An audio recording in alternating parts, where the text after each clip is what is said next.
Yang pertama adalah apakah keluar air mani karena rangsangan itu wajib mandi atau tidak? Saya jelaskan dulu. Yang keluar dari kubul atau lubang depan kita manusia itu ada 4. 1 air kencing. Nah, yang kedua air mani. Yang ketiga air madhi. Yang keempat air wadi. Nah, kalau perempuan ditambah 1 lagi darah, ya kan? Baik, ini air aja dulu. Air kencing itu berarti hukumnya najis, jelas. Air kencing. Air kencing itu adalah kalau warna karasa yang bau, hukumnya najis. Kalau warna karasa, kalau disengaja, kita warna air. Yang kedua air mani keluarnya harus dengan keluarnya itu diiringi dengan rasa nikmat. Artinya rasa. Air mani maka rasa, keluarnya rasa. Nah, bentuknya kental, hukumnya suci. Imam Syafi'i menghukumi suci, tapi ada imam yang lain mengatakan itu najis. Nah, konsekuensinya kalau Imam Syafi'i kenapa mengatakan itu suci? Karena benih manusia dari situ. Lamun dihukumi najis berarti orang itu najis, jadi kulit orang ada. Imam Syafi'i cerdas, Imam Syafi'i. Berarti orang lamun dihukumi temani najis, kalau orang dari mana enggak bilang ya. Berarti orang itu najis gitu, kulit orang dia. Badan orang kulit orang najis. Cukup dari najis. Nah, karena itu mani mah dihukumi najis, tapi dihukumi suci. Karena memang ada dalilnya, yaitu Aisyah pernah mengerik air mani yang menempel di baju Nabi. Ya kan? Siti Aisyah. Yang ketiga air madhi. Nah, air madhi itu keluar karena rangsangan seksual, tapi keluarnya nggak terasa. Bentuknya hampir sama dengan air mani, tapi lebih bening. Keluarnya nggak terasa. Lamun urang mah ayeuna dewasa panitinya berfungsi sebagai hubungan badan, sebagai pelumas. Nah, biasanya kita keluarnya tak terasa. Ada rangsangan nyata, ada rangsangan itu imajinasi. Ngalamun sehari ini gitu. Keluar tapi tak terasa.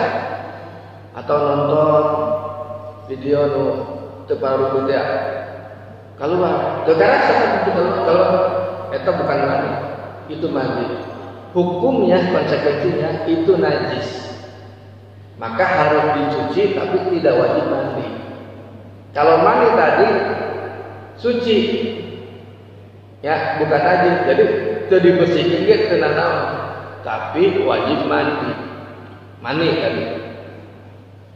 Ini wajib mah seperti mandi, ya kental, tapi itu keluarnya ketika dalam keadaan capek. Terus angkat barang untuk pindahan gawe. Orang tentara biasa. Hanya langsung basuh, itu wajib. Itu karena capek. Nah, konsekuensinya itu hukumnya apa? Najis. Harus dibersihkan. Ganti celana. Jadi begitu, Pak. Nah, sekarang yang keluar karena rangsangan itu kira-kira menurut Bapak apa? Madhi ya, karena tidak melalui proses genah kan kalau madhi itu karasa. Berarti itu madhi wajib dibasuh, wajib disucikan, tapi tidak wajib mandi. Ya contoh orang bercumbul aja, seorang istri diciuman unggul, keluar karasa, keluar. Oh gini basuh, nah itu mah najis, tapi itu wajib mandi. Keluarnya karasa, keluar beda ya, keluarnya karasa. langsung ya. Apalagi tadi yang kedua pertanyaannya status di dalam agama Islam banyak orang disebutkan statusnya sebagai ustaz, kiai atau habib. Itu mah sebenarnya tinjauannya secara sosiologis. Jadi orang disebut kiai itu dikarenakan dia adalah pemimpin pondok pesantren, maka dibilang kiai. Jadi lamun ayat kiai di boga pesantren nyaca masuk kiai. Jadi kiai mah pimpinan pondok pesantren, sebutna kiai. Kumaha mun sok ceramah mubalik. Ngan disebutnya mubalik aslinya. Ngan masyarakat suka mengatakan dia kiai. Itu naon untuk disalahkan masyarakat. Itu mah mubalik atau dai atau dai. Terus Ustaz mah anu ngajar ngaji. Sakiral mah ngajar ngaji ustaz. Tapi eta definisi di Indonesia. Lamun dibawa ke Mesir, ustaznya syekh Pak. Itu teh profesor.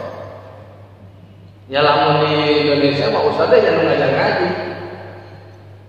Ngajar ngaji. Jadi lamun aya ustaz ngajar ngaji, kalaya ngancan nepi ka ustaz. Pokoknya ngajar ngaji budak leutik. Budak gede kalau itu pernah ustaz besok ya. Benar tuh. Jadi itu mah dijawabnya sosiologis. Terus nunon Habib.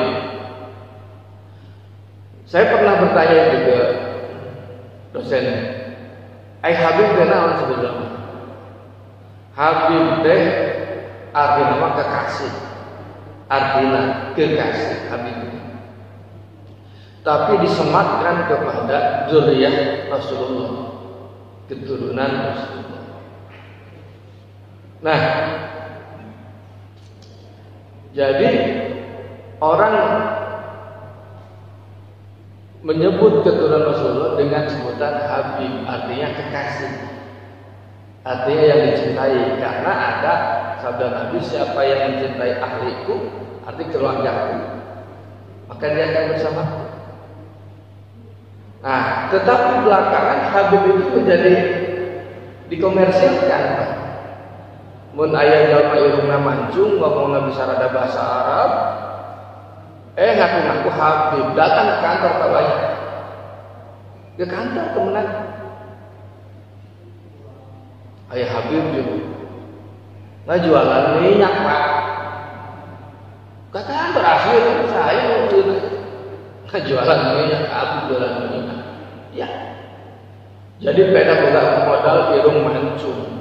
Selama itu segala tadi gitu lah. Subhanallah.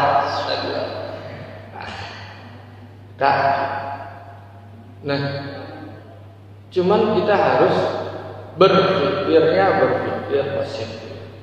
Siapapun orang itu harus kita hormati. Nah, hari ini kalau dulu tuh kan Habib itu keren banget. Saya sekarang punya sanad guru Al-Habib Abdullah bin Ahmad Balfaqih Malang, Darul Hadis Malang. Syekh Muhammad Abdullah bin Abdul Qadir bin Ahmad Balfaqih. Itu Habib keren banget. Al-Habib, dia gelarnya itu Al-Habib Al-Musnid Al-Habib. Jadi gelar. Sekarang mah Habib dijadikan politik lah. Jadi orang mah biasa Nah, jadi Habib itu lebih kepada disematkan kepada keturunan Rasulullah. Benarkah dia keturunan Rasulullah? Wallahu a'lam, dia yang tahu. Yang orang masal nampu orang Arab menyebut Habib itu kan orang itu. Itu nah masyarakat kan tahu. karena ada teu kaasup hukum. Eta mah hanya asup dina bab etika, bab urang mah. Habib henteu bener nya kudu dihormati. Betul. Habib ngajak perang kudu dihormati.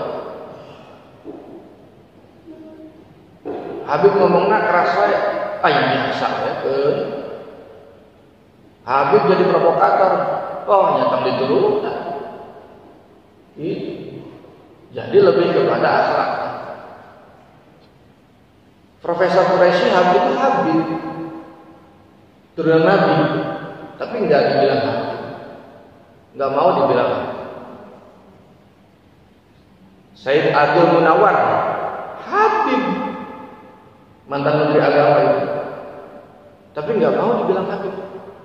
Hafal Quran, qori, hafal hadis, ribuan, nggak mau dibilang Habib. Ada keturunan Nabi nggak mau dibilang.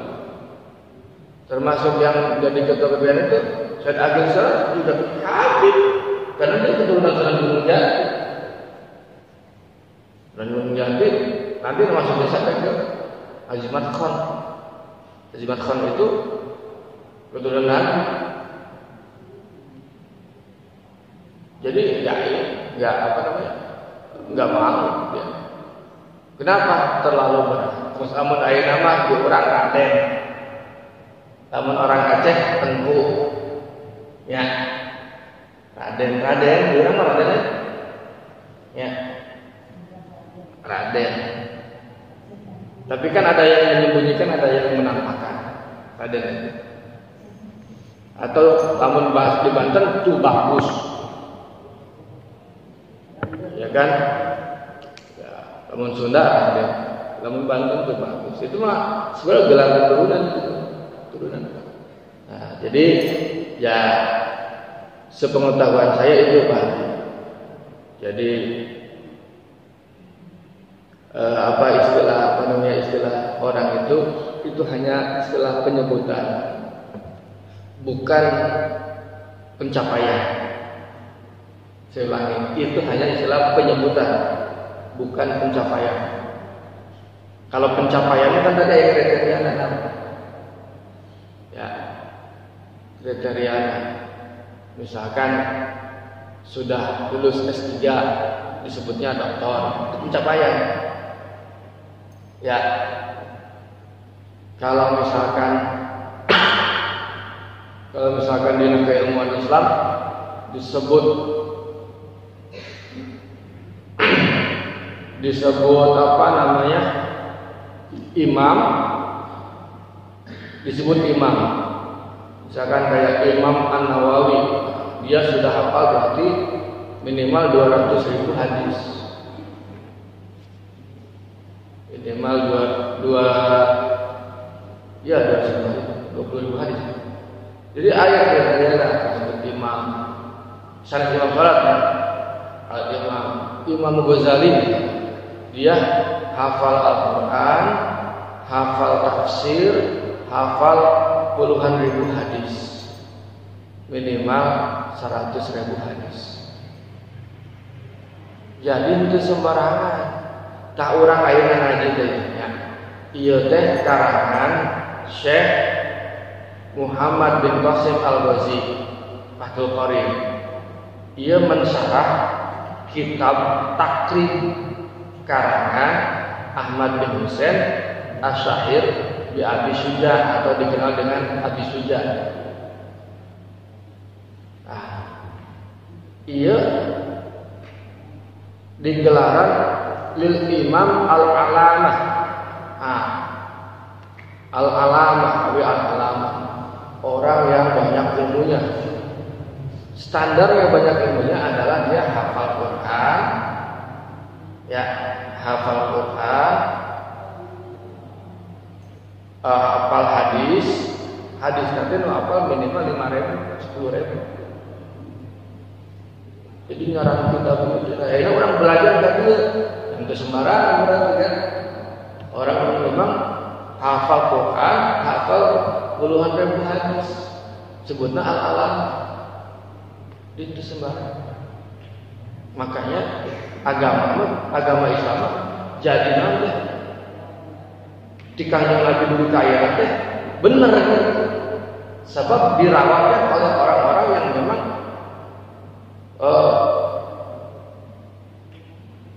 kemampuan keagamaannya luar biasa. Jadi begitu. Nah, orang mah anu biasa-biasa wae yang ngaji bae kan kieu.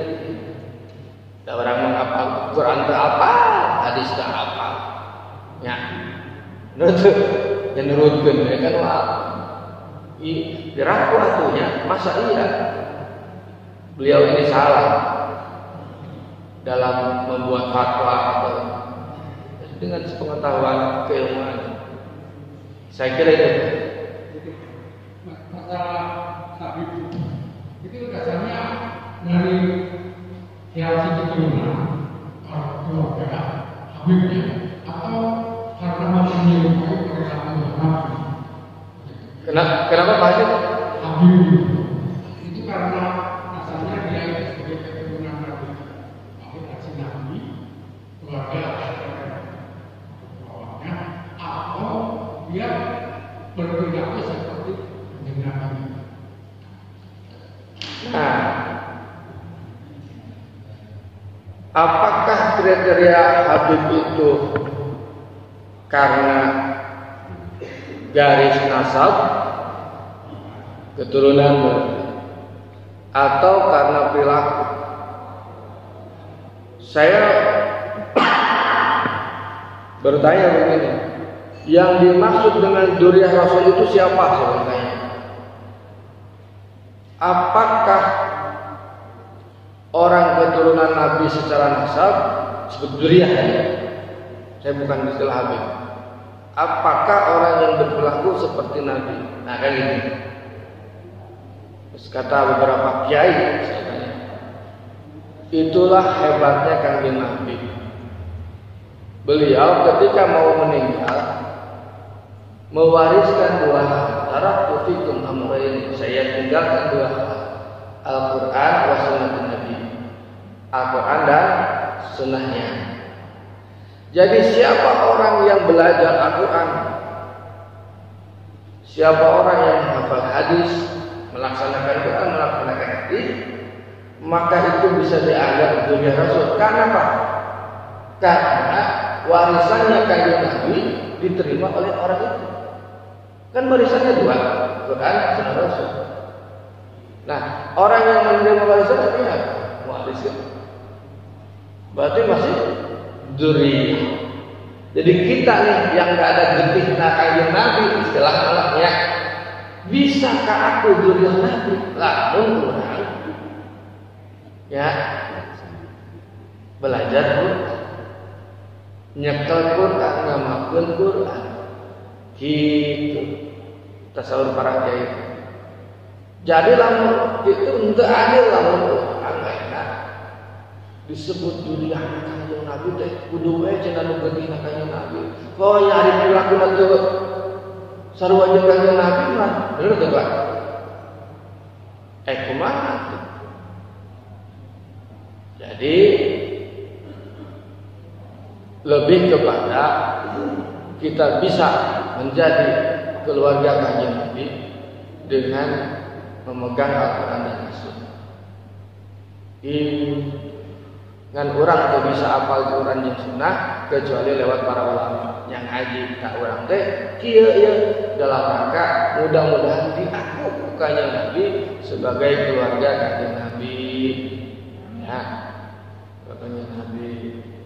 Nah, jadi umat kanjeng Nabi yang keluarga kanjeng Nabi artinya. Saya kira itu mudah-mudahan ada manfaatnya.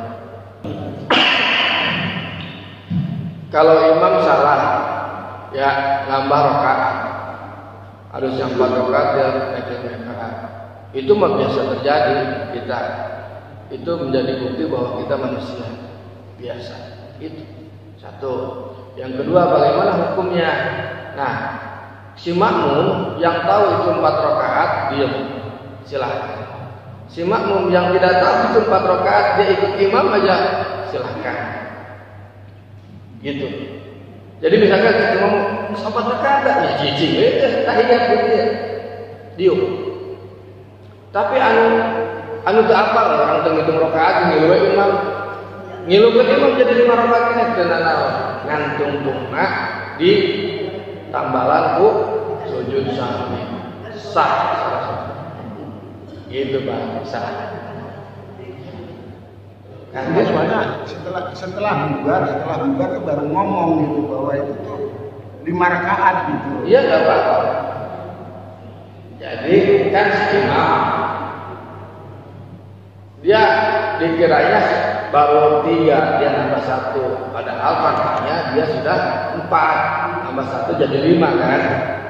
Bagi makmum yang sadar itu sudah 4 rakaat, dia diam nungguin imam selesai, diam doang, itu boleh. Diam doang, dia tahiyat di sini, diam. Nunggu imam selesai, nambah rakaatnya. Diam, itu boleh. Tapi bagi makmum juga yang nggak sadar itu 4 rakaat, dia ikut imam terus. Nambah 1 rakaat, dia nggak masalah juga. Dia sama aja. Nah, terakhir kan ketemu di tahiyat. Setelah tahiyat, ya, kemudian sujud sahwi. Ditambahkan sujud sahwi. Nah, sudah sujud sahwi selesai, salam. Kumaha lamun teu sadar, ya, nepi ka salam teu sadar kan imam teh, kan gitu. Setelah bubar. Setelah teu sadar ya imam teh. Assalamualaikum warahmatullahi wabarakatuh. Assalamualaikum salam gitu kan, misalkan ada yang ngomong assalamualaikum, langsung sujud sahwi hari kene. Sah. Susul gitu salah silakan itu tenang. Maksudnya udah bubar itu udah keluar. Sampai bubarnya kan bubar gitu. Ngomong ada apa? Perlu diulang enggak itu gitu. Nah, eta watak kurang kalau sampai ngomong teh geus beres sekarang ngomong. Naon ge? Ya. Ngomong di luar teh gitu. Ya itu tetap sah. Orang kokoh masih dia ada lagi ke tegudu diulangi ke tegudu tapi lamun hayang mengulang silakan dina kita orang mangga hasil sekali nyangge bohong. Ada pasti ada orang biasa sama kejadian gitu ya, mengurangi salat-salangan gini. Ya, salat sendiri. Ting 4 ting 5 geus yakin. Beres. Karena hukum itu kalau sudah zon itu sudah sah. Zon itu artinya menyangka. Zon artinya sangkaan aja udah 4 rakaat. Selesai udah sah.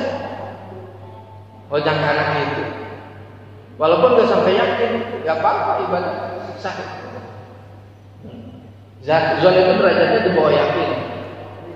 Zon 70%. Pokoknya derajatnya di bawah yakin. Ada zon, nanti ada waham itu 50-50. Ada syak itu ragu. Nah, kalau zon berarti sah. Itu 70% itu. Tingkat keyakinan. Jadi itu udah, kalau udah keluar ya udah. Dan itu umum itu biasa terjadi dan memang ya itu umumnya begitu ya salah aja, udah kelewat. Kayak gini, kita kemana-mana, ya ke tempat mana gitu, tempat saudara, kan cukup yang sholat ya, terus ke sholat beres ya, lain ngadep iya, bener tuh.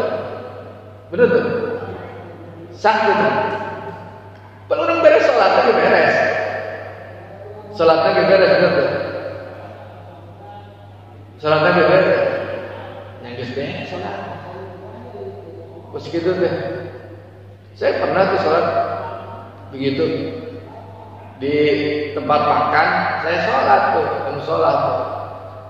Si horeng menurut sejadah nanti diharapkan gitu, menurut sholat duaan ya. Harapkan tadi itu ngalir gitu. Nah orang sholat tuh habis sejadah orang Pas orang udah beres ya, ayo bilang udah ya, oh mana mau sholat negatif? Tanya gitu, bisa sholat kan? Ya udah sholat ini. Kalau mau diadah silakan. Kalau nggak diadah, diulangi maksudnya ya nggak apa-apa udah sholat. Jadi tidak menjadi beban. Sudah sholat. Ya, itu yang dinilai oleh Allah itu lebih kepada ada orang sungguh-sungguh. Sudah sungguh-sungguh kan mau sholat itu. Sering itu kejadian ya. Sampai haji masuk pemangkatannya. Kadang-kadang ya sekarang sih ada pakai ini bisa. Dulu kan sholat tuh sejadah malam lagi itu sholat sejadah. Itu kan.